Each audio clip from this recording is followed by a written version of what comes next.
pre-qualification versus pre-approval and buying your first home. Here we go. In this video, I'll show you why getting pre-qualified is so important, and then I'll explain how you go from pre-qualified status over to pre-approved status. And I know it all sounds the same, right?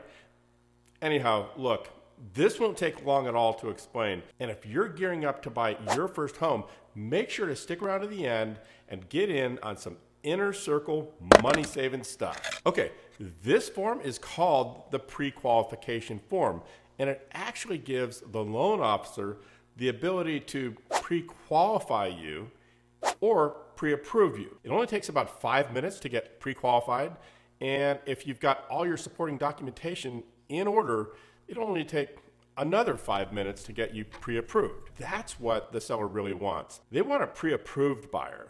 So let's look at the difference so that you can do this thing right straight out of the gate. Let's say you've spoken to a lender and lines 18 and 19 of the form have that yes box checked. Now, those lines basically say that you and the lender have spoken about your assets and your debts, and the lender's pulled a tri-merged credit report. That's it. They sign it, you sign it, now you've got a pre-qualification done. Now, if you stop there, you're pretty much pre-qualified. Not bad, right?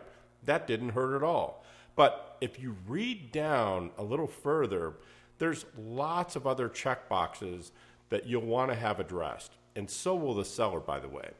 For example, look at lines 25 through 28. You see there's 8 check boxes there, right? This tells everyone that you either have or haven't given your lender things like pay stubs, W-2s, tax returns, bank statements.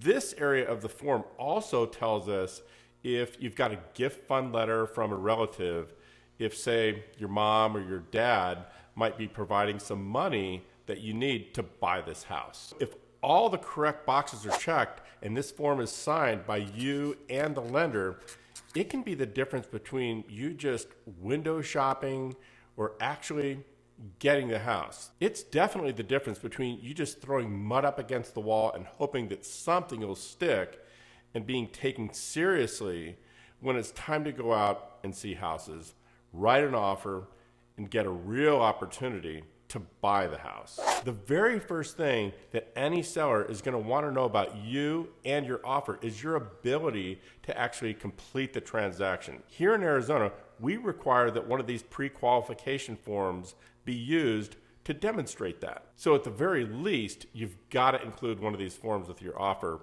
or the offer won't even be considered. And quite honestly, we already know it's not enough to just have the form haphazardly filled out and included with the offer. You see all those check boxes? That's where every listing agent and their sellers are going to focus. If it's not filled out 100% to their liking, it'll kill your chances of getting the house. When it's time to go see houses, your loan officer is going to email me a copy of this, and we're going to examine it and make sure that it's complete. And when we find the right house, we're going to have you sign this form along with all the other contract forms. Be sure to check out our Home Buyers 11-Step video series here. And if you haven't already, make sure to subscribe to this channel. Then sign up for Moving Kit. It's free. Free, baby. And it's designed to help you get thousands back when you buy your home with me.